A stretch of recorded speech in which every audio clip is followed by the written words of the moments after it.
And అలాగే మీరు ఫైనల్గా యూనివర్సిటీ గురించి ఇంకా ఏమైనా చెప్పాలనుకుంటున్నారా ఆడియన్స్కి? ముందుగా తల్లిదండ్రులకి విద్యార్థులకి నా విన్నతి ఏంటంటే, మీరు ఏ యూనివర్సిటీ అవ్వచ్చు, ఏ కాలేజీ అవ్వచ్చు, ముందు మీరు వచ్చి, ఎస్పెషలీ జీడీ గోయంకా యూనివర్సిటీ 60 ఎకరాల్లో ఉందండి.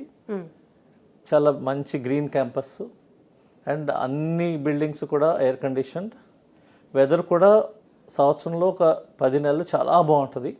ఒక 1 మంత్ సమ్మర్ అనేది కొంచెం పీక్ సమ్మరు, ఆ టైంలో మనకి సెలవులు ఇస్తారు. వాళ్ళ ఇంటి దగ్గరే ఉంటారు పిల్లవారు, లేకపోతే ఇంటర్న్షిప్కి వెళ్తారు.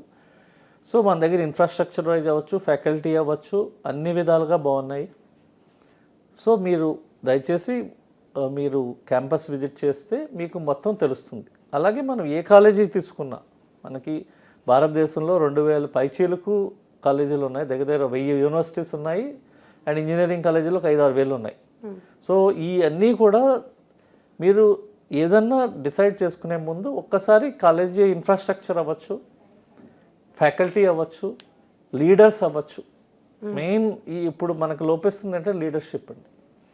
Leader can lead the institute. అంటే ఒక లీడర్ దేశానికి, ఇప్పుడు చంద్రబాబు నాయుడు గారు ఆంధ్రప్రదేశ్లో అవ్వచ్చు, దేశంలో మన మోడీజీ గారు అవ్వచ్చు, ఇప్పుడు ప్రైమ్ మినిస్టర్, వీళ్ళు లీడర్స్ని బట్టే మన దేశం ముందు ప్రగతి సాధిస్తుంది. అలాగే ప్రతి ఇన్స్టిట్యూట్కి ఒక ప్రిన్సిపల్ అవ్వచ్చు, డీన్ అవ్వచ్చు, వైస్ ఛాన్సలర్ అవ్వచ్చు, హెచ్ఓడీస్ అవ్వచ్చు, వాళ్ళకి విజన్ బాగుంటే ఆ ఇన్స్టిట్యూట్ బాగుంటుంది. అలాగే పిల్లలకు కూడా అవకాశాలు ఎక్కువ వస్తాయి.